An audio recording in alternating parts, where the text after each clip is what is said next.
Good day, guys. Welcome to another episode of Genshin Gaming.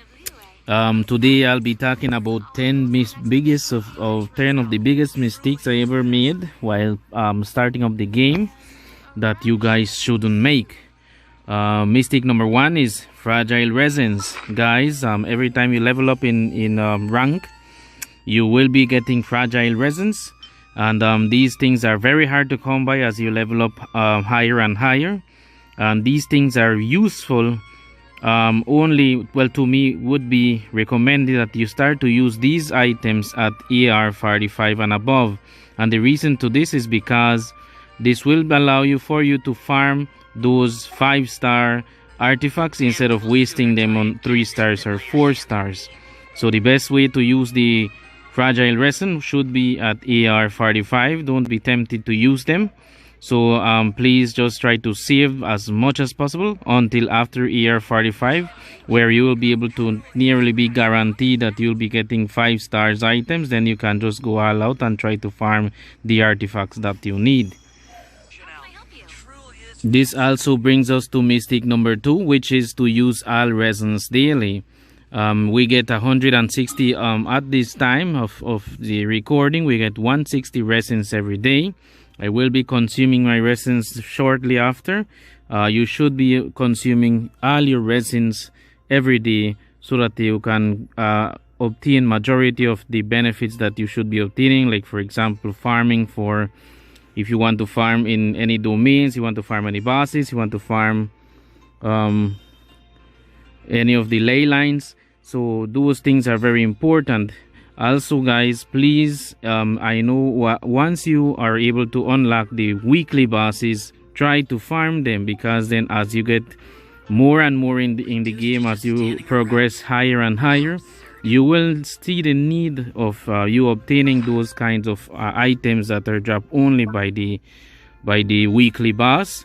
And that is why I'm telling you guys, as you open them, which will be, or as you can defeat them, that is, please try to farm those things every week, because they will be useful. You will need them. Like, for example, this is from Duvalian Storm Terror. This is from the wolf guy, the big monster, the North Wolf of the North. And this one is from Child. Now Child will you guys will be able to access that at a later part. But still, once you're able to access the weekly bosses, even though you may not need them, guys, please farm them. These are very important in the later part of the game. The other mistake I did do while I was leveling up, and then I should have done earlier, is farm all those shrines of depths.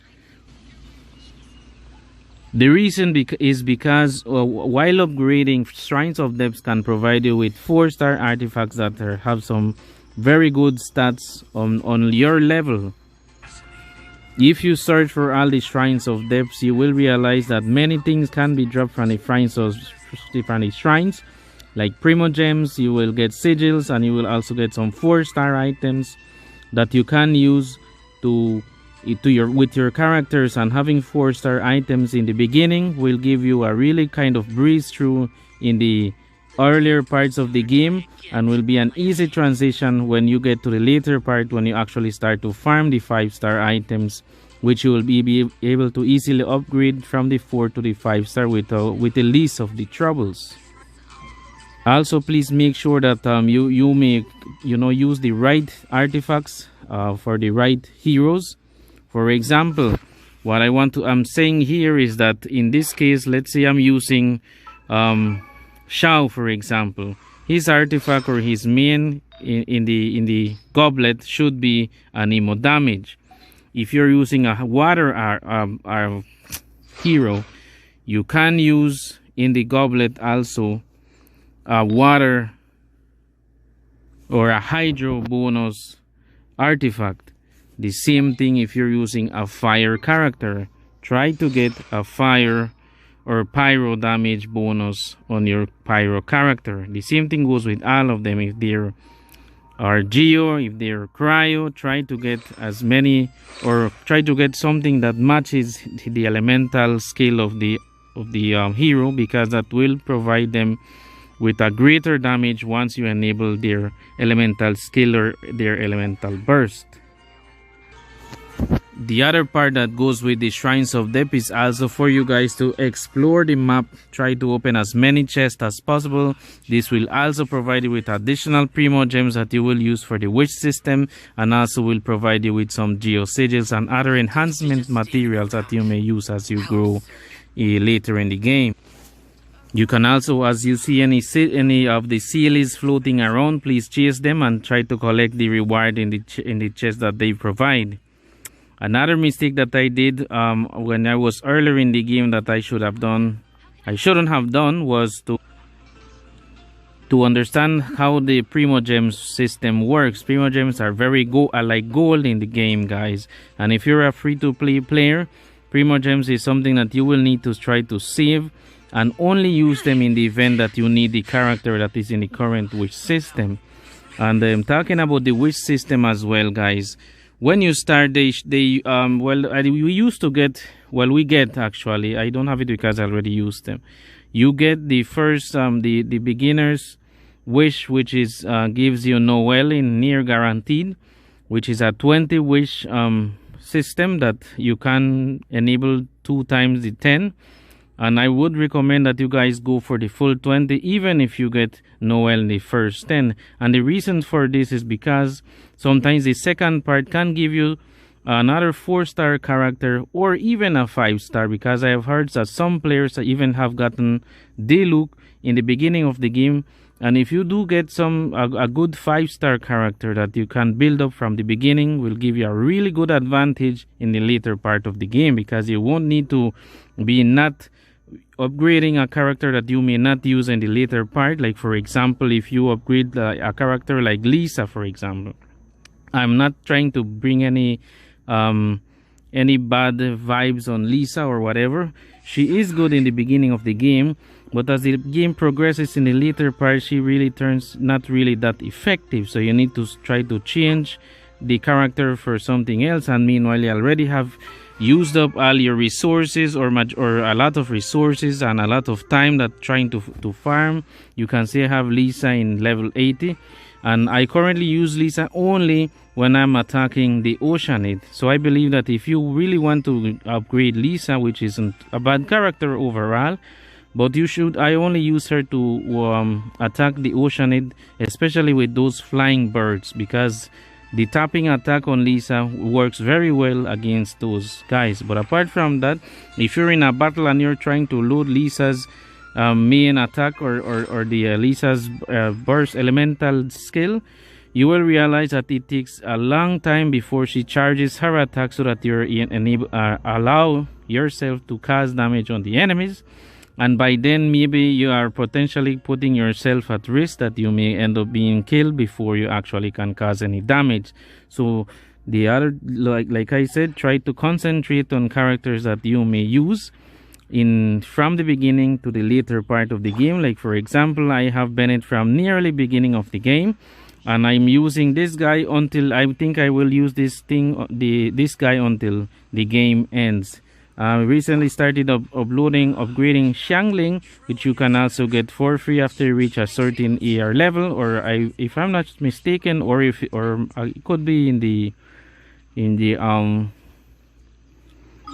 let me see where it might be. I'm not sure if it is here in the Spiral Abyss. I am not sure where you get it, but you do get Xiangling. If I'm not mistaken, you get her for free, and this character is a bit more useful in the later part of the game, because when you're attacking, for example, the Spiral Abyss, after you reach level 5, or floor number 5, you will need 2 sets of characters to attack.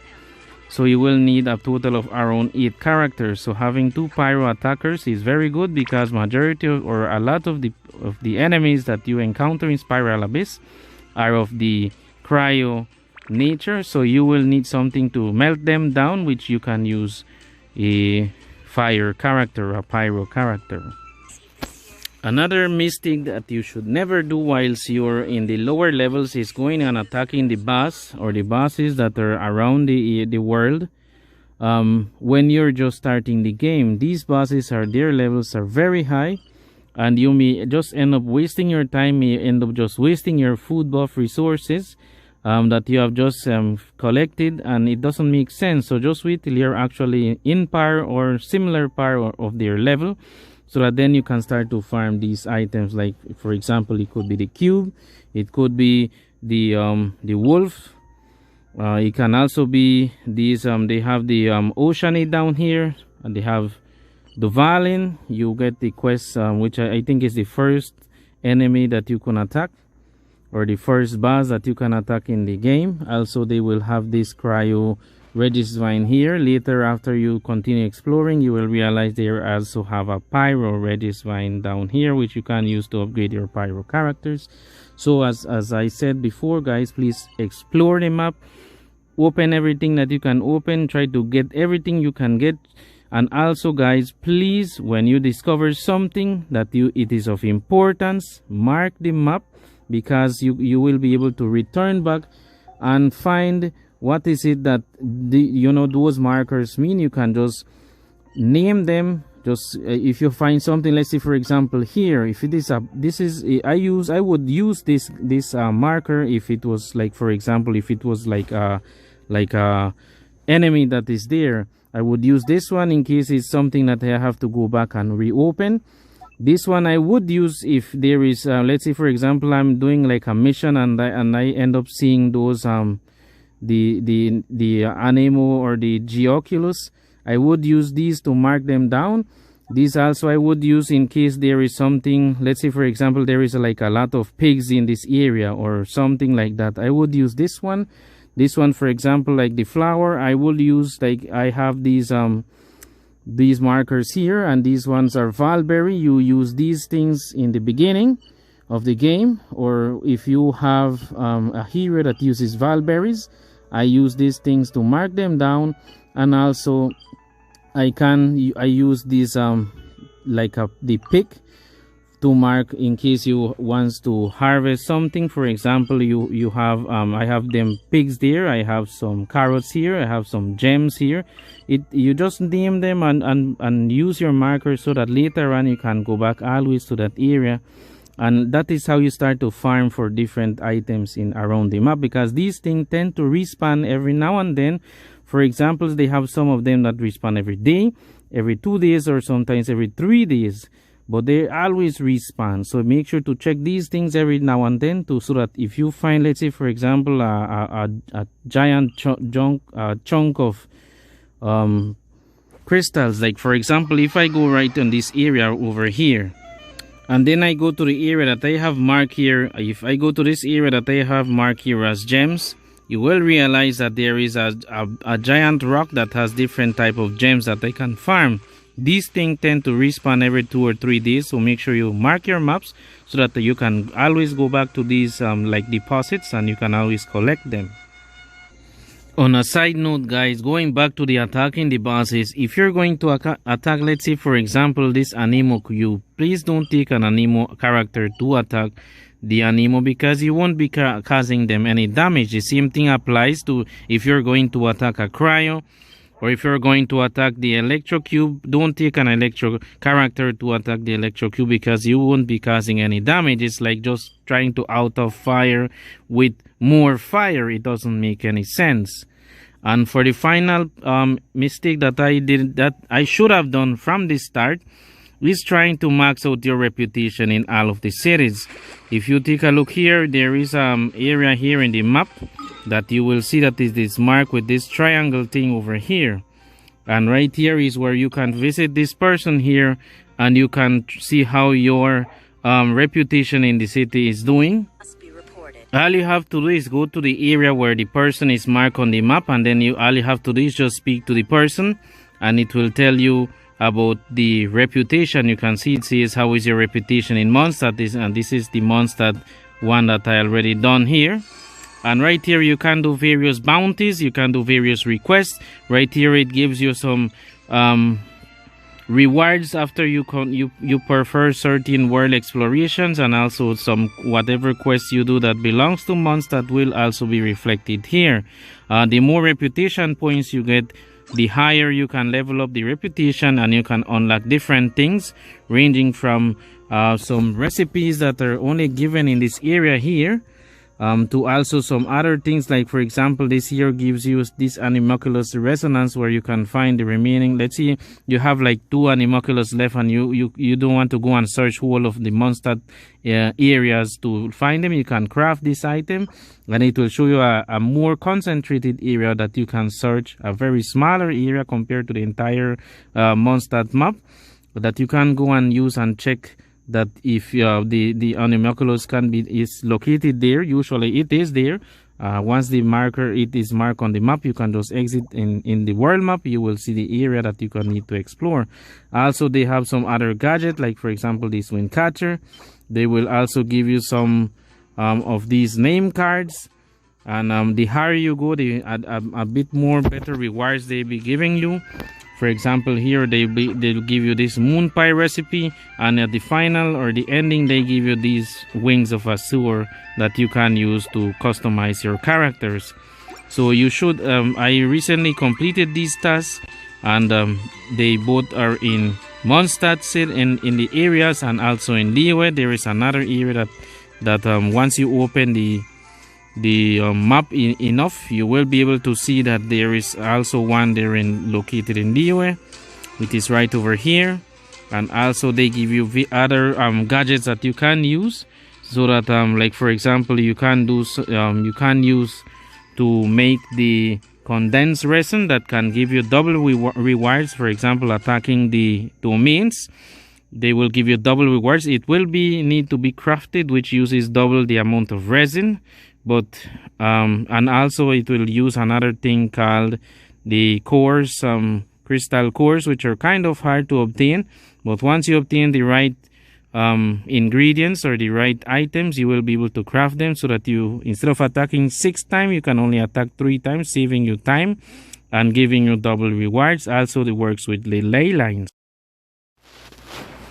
Also, the Liyue 3 can also or the reputation can also provide you with this bag right here that you see on the side, where you can have quick access to food, and when you're in fight, for example, it's come very handy. This also is obtained from the reputation in Liyue.